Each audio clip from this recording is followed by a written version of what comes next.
Hello guys. Uy, asa na ba? Akala ko nag-start na. Hello. So, ito ang start ng podcast namin ni Polly. Holly and si Ret, diba? So, good afternoon everyone. Dito sa podcast namin kasi wala pa kami pangalan. Kaya na lang mag-isa. Right?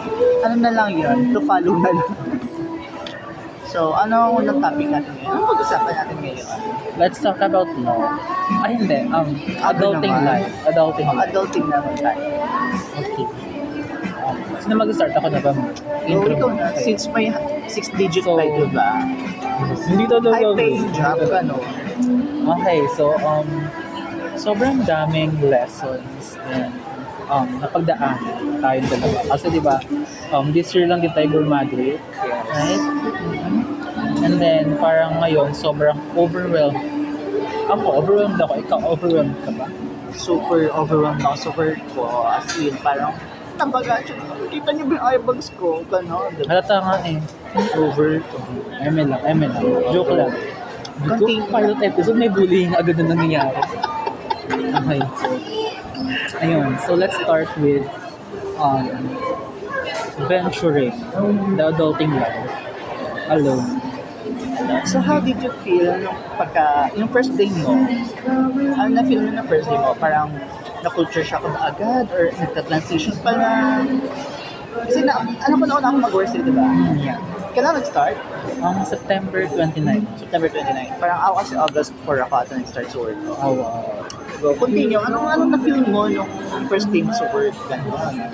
At first, sobrang natakot talaga. Kasi, Ay, wait, anong position mo?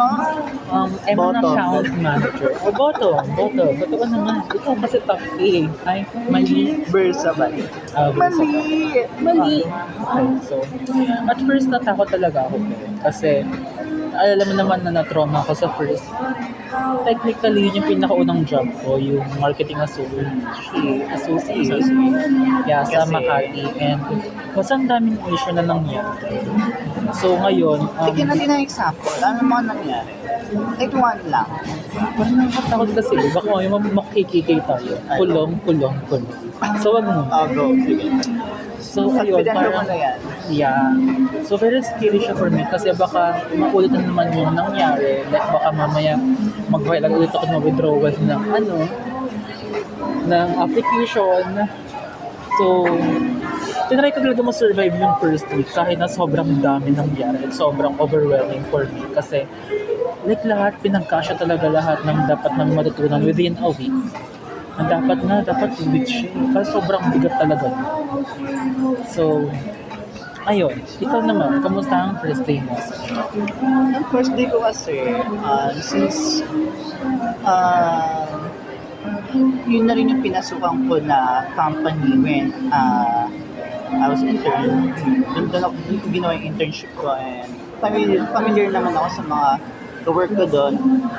Pero not at all kasi may mga bago, di ba? May mga bago. Mas meron din may mga dati, ganyan. Mga nakilala ko na before. So, hindi naman ganun kalaki yung adjustment na nangyari since most of them familiar naman na close ko naman na ganun. So, smooth lang yung transition din. Pero, siguro hindi lang naging smooth yung sa position na nangyari. Kasi, as a fresh grad, bigla ako, baka lang executive assistant. Diba? Dahil hindi siya yung nakaka-fresh.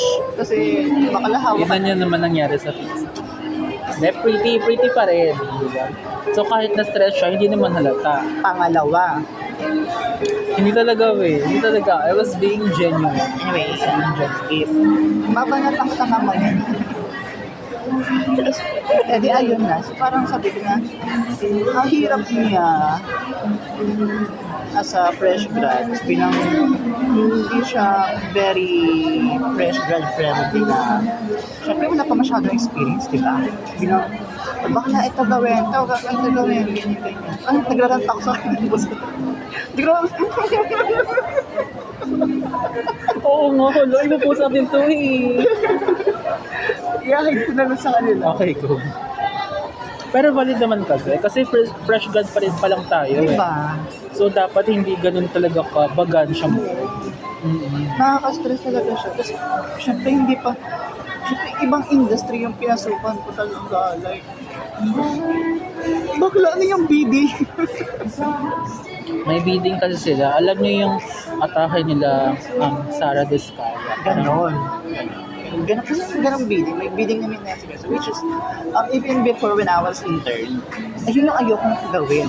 Yun yung ayokong magawa doon. Kasi, alam ko yung hirap, yung pagod ng ginagawa ng gas-gas mo.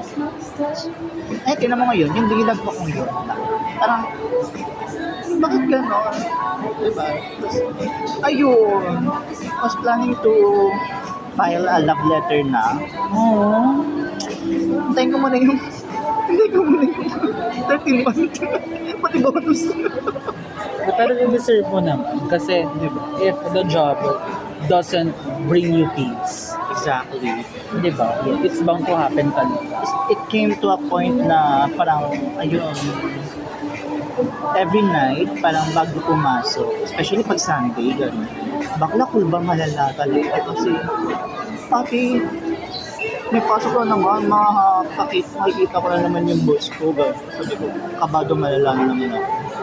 And yung boss niya kasi hindi siya Uy, yung... grabe. Wait lang. Hindi, i-hide mo naman, di ba? Yung boss niya kasi akala mo sobrang burapi ka, iba desa naman. Di ba? So, paano mo if ikaw yung nasa position na ND, paano mo i-romanticize yun? Bading yung boss mo. Wala nakakakinig doon, hindi. Wala nakakakinig. Kasi, kung ikukumpara mo sa akin na si Over, Oh, sige. Over na nga, di ba? Tsaka hindi ko naman trip yung mga love, ano yun, work-love relationship kinema na ganun. Bakla, hindi para Same. pumasok ko doon para mag-pair. Same. Hindi para maghanap ng joke. Same. Hoy, hindi naman love life yung pinasok ko doon. Ano yung PBB? Ah?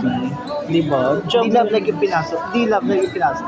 Pero Parang hindi side tayo. quest lang yun. Side quest lang. Side quest. Okay, diba? Ito naman. Sino yung rank 3? I mean, top 3 na best workmates mo? And why? Ikaw naman yung una. Top 3 na best workmates ko. Number 1, sige, number 3 wala. Siguro sila ate. First na, third lang sila ate. Anong ate? Anong name yun? Sila ate Les, pati ate Agnes. Shoutout sa inyo ate Les at ate Agnes. Shoutout sa inyo. Kasi sila yung parang naging nanay-nanayan namin doon. Eh, syempre, yung kapag may mga lunchtime na gano'n, sila yung nag-asigal sa amin, ganyan. Tapos minsan kasi pag wala akong baon, ayun, so nagbibigay sila. As in, parang every lunch, meron silang baon. So meron din naman kami baon. So, depende pa yun pag umorder kami sa kanila, niluluto sila gano'n. So parang nangyayari, kasi hati-hati kami dyan, parang NCO, ganito ganyan, yung pagkain na magbibigay sa amin. Bibigyan ako sa pipiitin pa ako, sabihin, NC, ito pa, kamay pa, gusto mo pa, NC, meron pa. Sabi, kaya tumabi akong bakla, diba? Kaya lumusod ng bakla. Pangalawa, bakit naman maglala? Hindi ka naman lumusog eh. Petit ka pa rin eh. Hindi gaya mo ba? Pangalawa,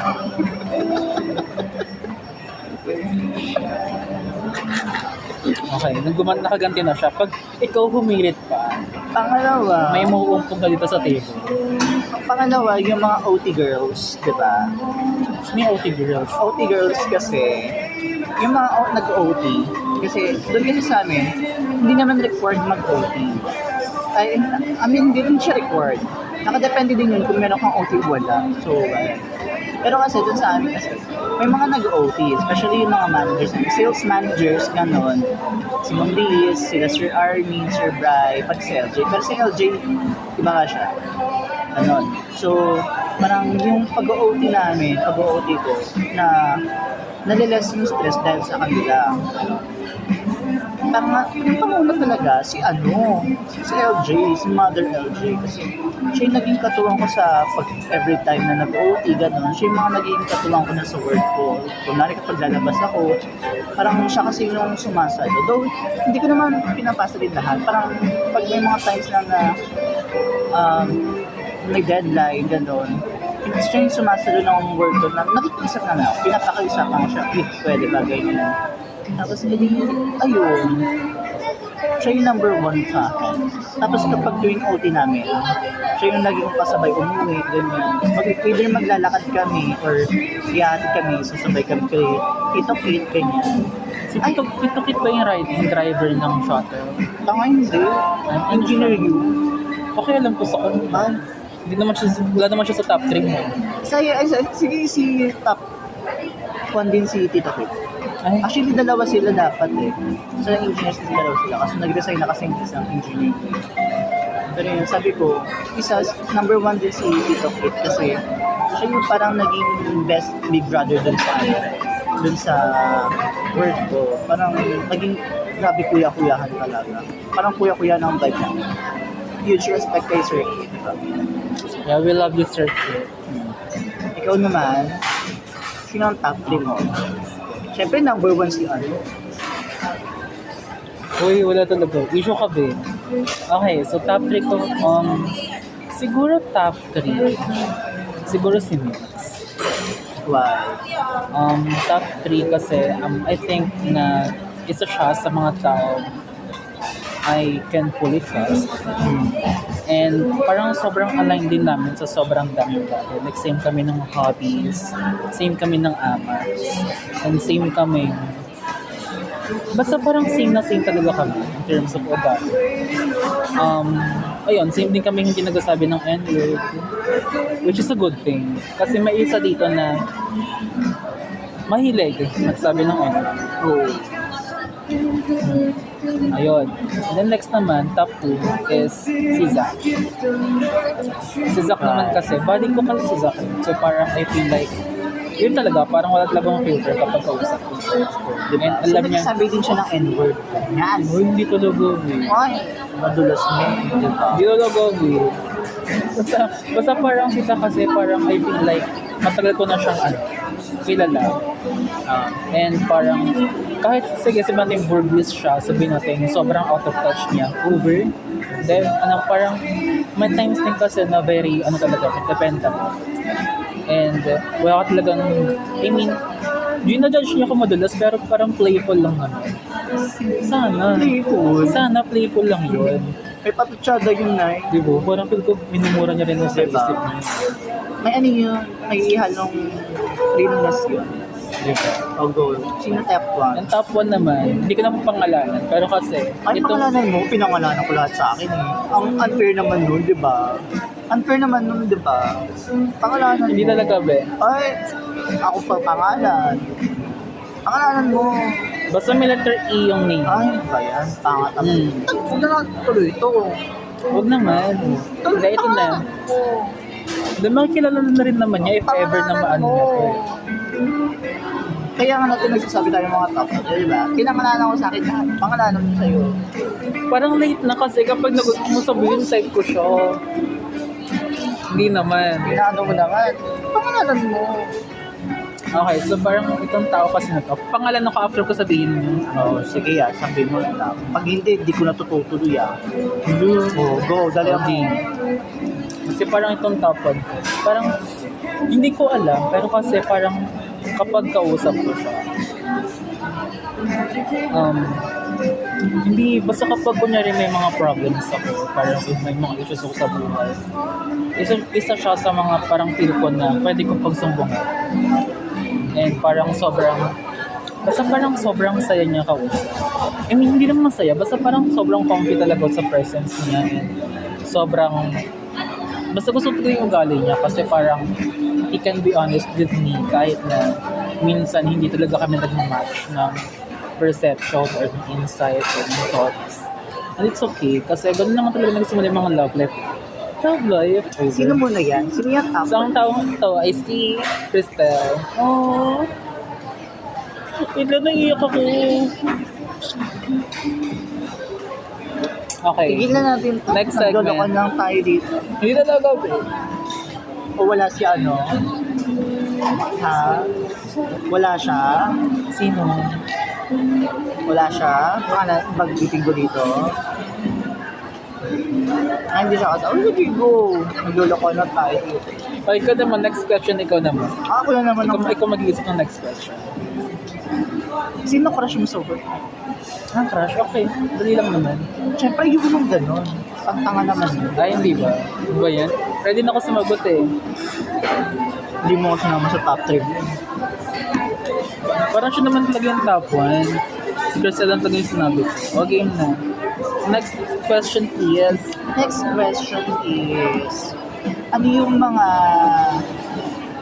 ano sa work mo yung pinakamahirap? Or yung hindi mo talaga gusto? ako na. Oo, malamang. Sabi mo, di ba? Maldita naman yung co-host ko. Diba? Grabe. Pagod to na yung challenge. May utik ka ba bukas? Wala yung pasok bukas talaga. Wala kayong pasok bukas? Bakit? Kain that day. So, Ha? kain that day. So, parang holiday. Parang Ay, green. Ay, kayo ba yung green? May part na kain na. Wow. Anyway, tuloy na. Okay, game. Siguro, wait lang, unfair. May wala kayong pasok bukas. Saan ako? Kaya pala nag-aya ka ngayon. Ino mo. Hoy, kahit naman may pasok, mag-aaya ka naman. Kilig ka naman. Dali na. O, ano? Okay, game. So, siguro yung ayoko lang din na ginagawa sa trabaho is, ngayon, VR na eh. Ayoko na mag-VR. Ayoko na mag-business review kasi nakakatakot yung mga survey. Parang pinaka-na-enjoy ko talaga sa job ko ngayon is pag-handle ng mga concerns. Parang nakakataba kasi ng puso kapag nakakatulong ka sa mga tao. Diba? Kasi empath. Empath. Oh, totoo yun. Tama. Okay, game. So parang, ayun nga, wala rin kasi sa KPI namin yung pag-handle ng concerns. Pero isa yun sa mga nag-excel ako. Super saya. Makipag-communicate sa mga taon na tutulungan. And ang saya rin tumanggap ng mga ano. Thank you so much. Tara. Siyempre, gustong-gusto So, mo dapat yung nag-BPO na lang talaga ako. No? Oo nga, dati BPO na ta. BPO ka mag-BPO. Okay. Ikaw naman. Sa akin, Hulaan ko. Ading. aside dyan. Ay, wala. Dalawa yung ayoko talaga eh. Ayoko talagang mag-sales. Yun yung prefer ng bidding. Well, yung bidding kasi, part yan ng sales. Pag naging sales, Ba't ka nag-shades? Nakakalimot ka. ang laki kasi ng eyebag ko eh. Tingnan mo kasi. Ikaw talaga nag-point out noon. O mag lang ako. Diba? Okay, din. Ang pinakayaw kasi talaga yung pagiging sales. Kasi, yan, di ba? Grabe yung tapos kasi, doon may pera, pero hindi naman kasi ako sales, di ba? Tsaka ang hirap niya, kung tutuusin, lalo na kung yung bebenta mo, hindi mo talaga alam. Kasi napaka-technical nung mga binibenta namin. Wait lang, mga yung binibenta niya ba yun? Di ba Chem Hub yun? Iyan na lang natin. Iyan na lang. Pumipat naman ng par. Tingnan mo.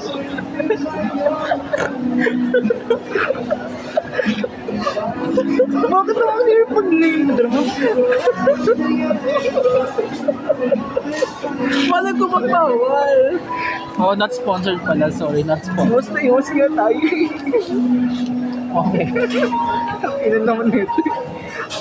I-edit ko papatuloy ito. Ba't naman nanampal? Tingin na naman na ito. Bastos. Anyway, yung ayoko na kasi Wait lang, ano ba yung mga titindanan nyo? mga laboratory equipment na. Okay. So, parang mga flask. Hindi lang flask, yun kasi consumables yun. Ako, flask. Mga gano'n, mga Erlenmeyer flask. Wow. Usually, yung pinapromote talaga ng mga equipments, general lab equipments, mga analytical equipments, gano'n. So, nakakabaliw siya kasi wala naman kami, background sa gano'n. Though, pwedeng aralin, pero hindi ko kaya mahirap siya aralin. Hindi ko siya trip, hindi ko forte, yung gano'n. Diba? So, parang nakakatanga. So, yun talagang pinaka. Okay naman ako sa mga administrative tasks, pero yung ganun talaga, I don't think so. It's not, kung magiging salesman ako, siguro sa field ng yung real estate, yan bet ko yun. Manggagansyo ako ng bibili ng lupa, kahit pasok sa Yung sa City Jail. Pwede doon. Legit. Diba? Anyway, yun na. Nakaka-stress na akong pag-ano. And I'm sure na na second job mo, it's something that you will love. And it's something na hindi ka na ma-stress and mag-worry everything. Diba? So, Pasok mo na kasi ako. Go, pasok kita sa amin. Para ka nang dadamot eh. Ako naman, nakaisip naman ako ng question. Go. Gumagana ng electric fan mo?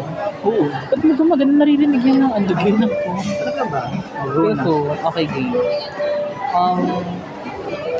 Kasi nalaman natin yung mga negatives or yung parang journey natin. So, ano namang meron sa job mo that you really love? Well, yung pinaka-love ko talaga sa job ko is yung mga cowork ko. Not all, diba? Si Tito Kit and si Agnes. Over naman sa Agnes lang. Sila Ay, ate Agnes.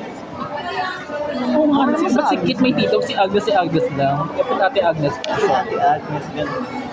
Kasi syempre kasi, maayos naman silang mga coworking. Yung mga cowork ko lang. So, parang if ever nga kung mabigyan din talaga ako ng ibang position doon, siguro pupush ko pa rin, pero not this kind of Tapos, ang isa pa kasi sa bet ko doon, baka nga kapag nag-ano sila, yung Christmas party, kasi yung team building, gano'n, yung mga pa-outing nila, summer outing, baka nga palong-palong talaga sila, kasi lagi talagang 3 days, 2 nights, gano'n, kineme, tapos may mga labas-labas pa yan sila na, hindi naman siya company outing talaga, sagot ng kamon. Parang as a company, parang ayaan lang, gano'n na, o ganito, ganyan, labas tayo, kineme, o ganito, pumunta sa ibang lugar. Palong-palo talaga din sila. Yun yung isa sa pinaka-bet ko lang yun talaga. Kasi hindi rin sila, tsaka isa pa, hindi sila madamot sa mga empleyado. Like, lagi sila may pakain, ganyan. Yun yung isa din sa maganda sa Pero despite sa mga nasabi mo, they're not enough para ma-stay. Yes. Siguro dahil nga talaga sa work ko, ganyan. Ayun. Which is understandable naman. Kasi parang even if it proves the fact na yung parang stigma or yung parang paniniwala na tayong mga Gen Z hindi raw mapakali sa mga jobs natin. Oo. Pero kasi parang case-to-case basis naman kasi siya eh. Exactly, diba? So parang if ako yung nasa position mo, if I were in your position, feel ko isang month pa lang nagpass na akong love letter. Huwag naman. Kasi patahan talaga ko gano'n. 1 month pa lang, di ba? Hindi ko alam kasi ang tawag nito, di ba nagpa-refer ako sa kaibigan ko, okay ba? Tapos nasa bangko kasi siya, hindi ko na papangalanan. Kasi anong name ng friend mo na yan? Hindi ko na nga napapangalanan. Eh, yung bank kasi, akala ko yun yung bank. Kasi malaman din eh, baka mo ganun. Basta paparefer kasi. Basta ang friend niya is si Diba? Oh, yun na yun. Oo na lang, diba? Sabi na nga, sabi ko, nagpa-refer kasi ako sa kanya, dun sabi niya, tinanong niya ako, sabi niya, na-evaluate ka na ba? Sabi ko, hindi pa, kasi di pa ako tapos yung sabi ko, tinanong ko, bakit kailangan ba yun? Sabi ko, ganun gano'n, para malaman kung mariregular ka ba dyan, kinemic. Sabi ko, bakit na magre-resign na nga ako eh? Parang, antayin ko pa ba gano'n? Sabi ko, tama ka ba?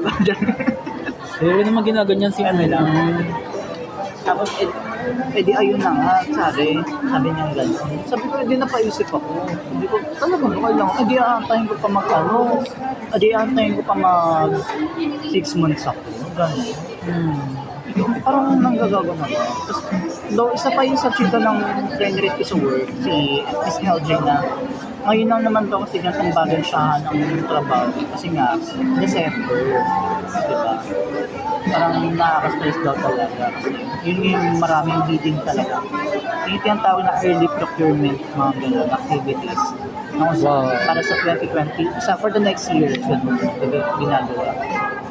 So yun parang yung naging super stressful. Tapos yun, pagka January to May, kinain yun, hindi naman daw masyado, parang konti lang naman daw yung mga building niya.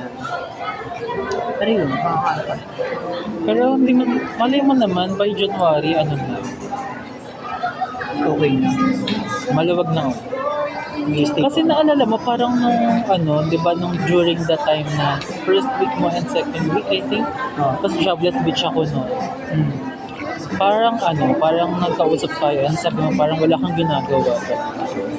Kasi, Kasi nga, hindi pa bare months noon. So baka bare months na talaga busy. So baka nga ba January, maluwag ka na. hindi I mean, and even technically, masikip ka pa naman ngayon.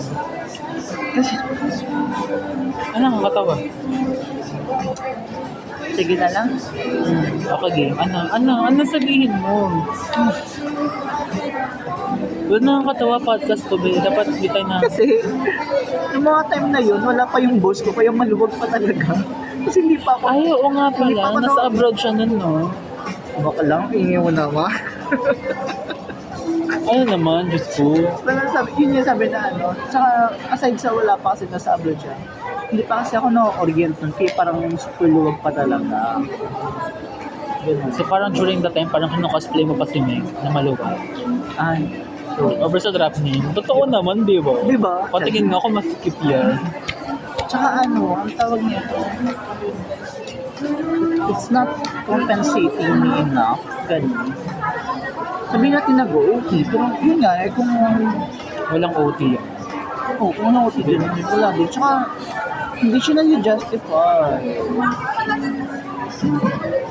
Pero kasi good thing about it is hindi ka na namamasakin.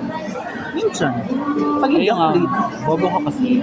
Ay, ba't naman may viewer? Sorry po, sorry. parang hindi siya late, ang laki na nakakasya. Kasi lagi kang late. Tama, mali. Oo. Diba? Oo. Okay, game. Ano naman? Ito, Magpikikan ba tayo? wag naman.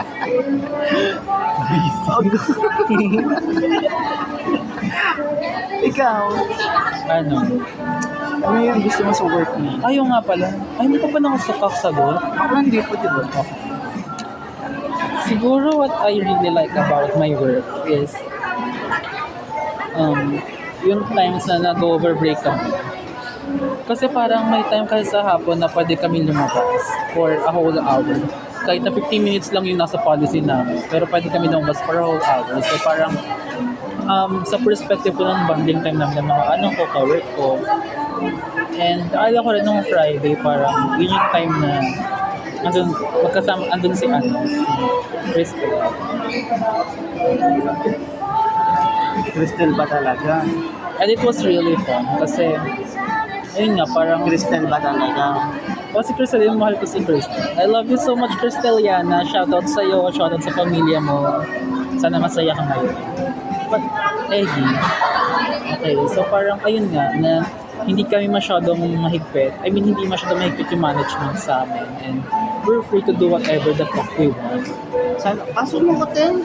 Tara, sama ka sa akin bukas pa. Mag-first day ka na bukas. Sarap naman. Nakaka-distract naman mag-podcast dito. Punyeta. Nasaan ba kasi tayo ngayon? Nasa food district po kami sa BGC. So kung may magandang po ng pagkain, please do so. Diba? Parang wala, hindi lang nakaganto na ka. Dito kami sa tapat ng Avocadoria dessert. Yes. Anyway, so that's all for tonight muna. Yeah. As you can see, 5:55, di ba? Oh. That's angel numbers. Oh. Di ba? O 56 na. Demonyo na ulit tayo. So, ayan, closing remarks na yun. Ikaw muna una. Kahit ako nag-opening remarks, pero mag-closing remarks. So, ayun. So, sana magkaroon pa tayo ng next episodes. And sana rin magkaroon na rin tayo ng mga bagong guests. As long as may fan or may mic sila na hawak. Kasi pag wala, hindi sila pwede makasali. Exactly. And then, One of our requirements dapat meron kang fan. Parang yun yung mag-isilbi mong mic. yeah. Hindi mo makakanta mo. Saan ka magasalita, di ba? Di ba? Nakabastos din eh. Parang tang. So, ayun. So, we also wanted to use this opportunity para pasalamatan yung mga nakikinig sa amin, yung mga fans namin kahit wala pa tong title.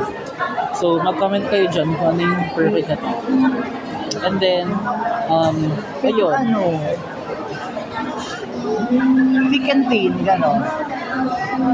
So ako yung teen. Diba? Ano kasi ako yung thick eh. Pero CC. Kasi yung ko, yung Ano ba? wewet ko perfect. And, ayun, parang na-meet namin yung mga tropa namin dyan. Si Lester, Bakla ano na, bomba na. si Meng, na inolay pa yung taste buds namin kanina. Tawag na sabi, Inolay pa kami. Sabay wala daw kami taste buds. Mag-adobo na lang daw kami. Ano yun? Bakit naman ganun? And then, syempre, bebe namin na si Jane. Sana maging okay na yung mami niya. And Get sending well thoughts soon. and prayers. Shoutout kila shoutout ka kay kay Ate Agnes. shoutout kila Ate Agnes, sarap ng luto nyo. Kay Ate Les, sarap ng luto mo, te. Nakakatatlong pakete ka ng magic syrup, di ba? Sorry. Uy, Hindi ko, grabe. not sponsored po yun, pero hindi naman dinot ako yun. MM ko lang si Ate Les. Grabe. Diba? Pero Ay, sa, tera siya ng taon. Kala mo marunong siya magluto. Ay, Oo, marunong excuse naman. me. Oo. Pinatikim niya ang adobo niya si Annie. atripan nga ni Jed yung luto ko, eh, diba? Oo, madela. Pang, yes. Hindi naman maka-keyword.